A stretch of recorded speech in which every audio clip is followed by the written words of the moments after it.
I'm Jonas. I'm a Swedish landscape, wildlife and conservation photographer living right here in Ecuador. Today I'm going to tell a story of huge significance to all nature photographers. Last year I was up in Lofoten, Norway, leading a photography workshop, and one of the guys asked me this question. He said, Jonas, what's the point of photography? And I was like, I don't know, I can't answer that. Can you be more specific? Okay, what's the point of landscape photography? But not great landscape photography like yours, but average photography like mine. Stuff that no one really cares about. I said that, well, man, no one cares about my stuff either. Before I could continue my answer to his question, he interrupted me and was like, Jonas, I shoot a lot, but I never share, not to anyone, because when I do, I just feel incredibly self-conscious. I just feel like I'm not good enough. And I just answered him, I make a living from teaching and selling photography, and I feel exactly the same way too. And I asked him, what makes you feel truly alive?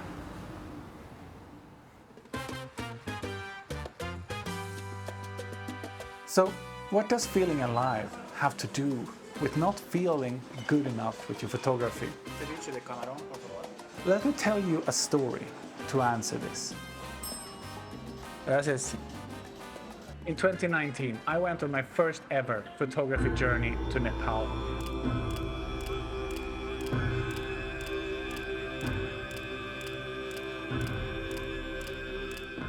I was there together with my friend Thomas Heaton, and together we were leading a landscape photography workshop in the high Himalayas. Now, this is really the stuff that dreams are made of. In total, I was in the country for 27 days. 24 of those was the workshop. That's the longest workshop I've ever done in my life. Out of the 24, we spent 21 days trekking.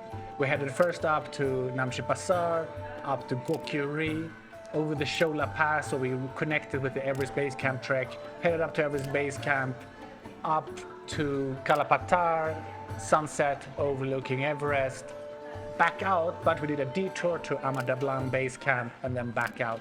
I've done hundreds of smaller and longer treks, many fully blown expeditions, but somehow this simple journey to Nepal, perhaps one of the most famous treks in the world, stands out in my memory.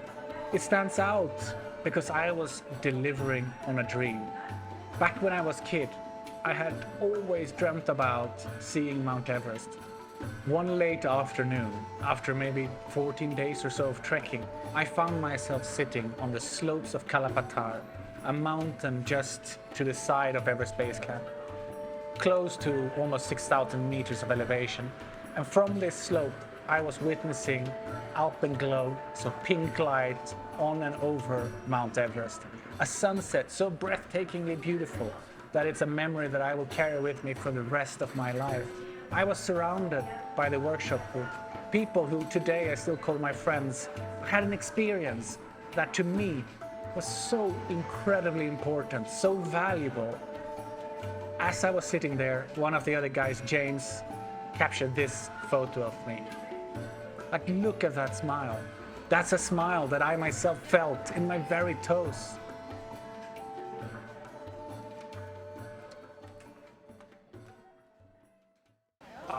Look at that, que bueno, gracias. ¿Algo más tal vez? No, perfecto, rico, wow.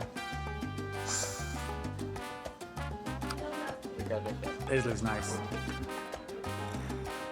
Jesus Christ, look at this.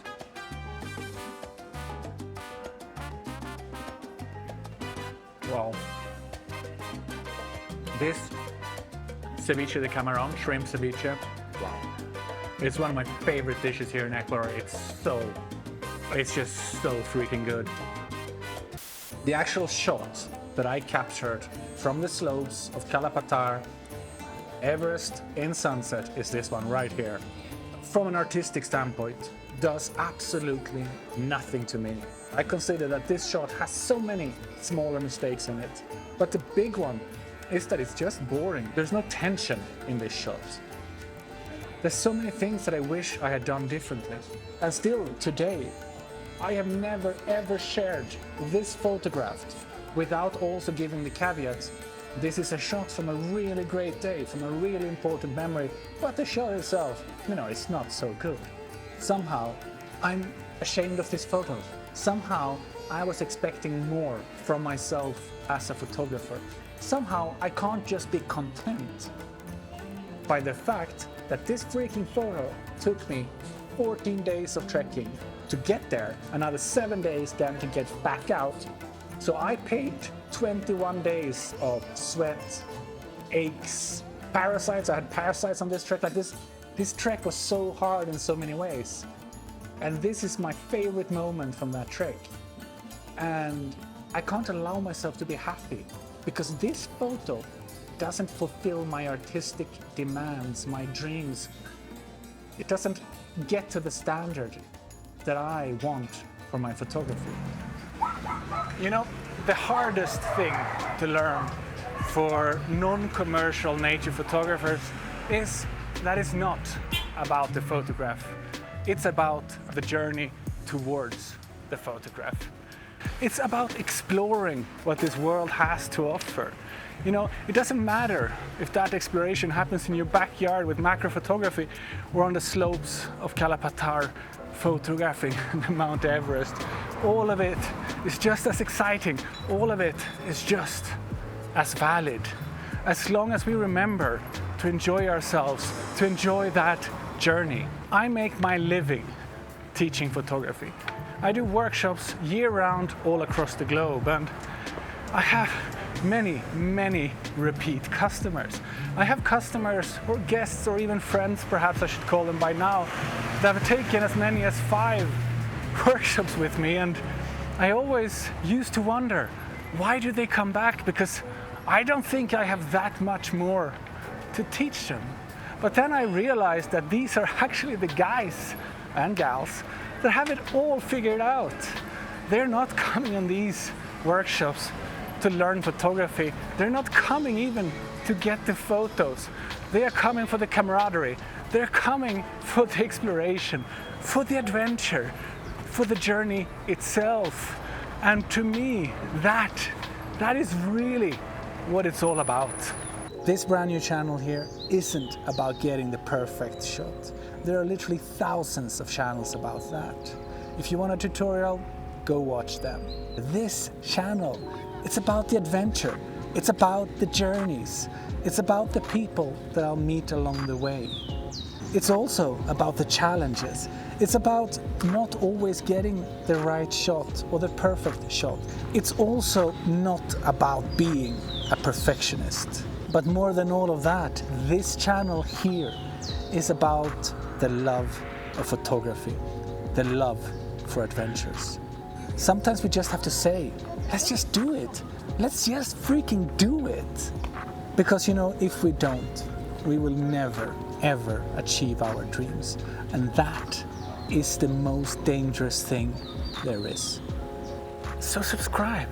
Join me on this fantastic journey of exploration, adventures, and photography. And by the way, if you enjoyed that little anecdote from Nepal, Thomas Heaton has a fantastic series of videos from that adventure. I'm going to link them all in the description below. So go and have a look at them. I promise you, you will not be disappointed because it was an absolutely fantastic journey. And that's all from me today. I thank you for watching this. I thank you for subscribing. And I promise you there'll be a lot of adventures coming. Ciao guys.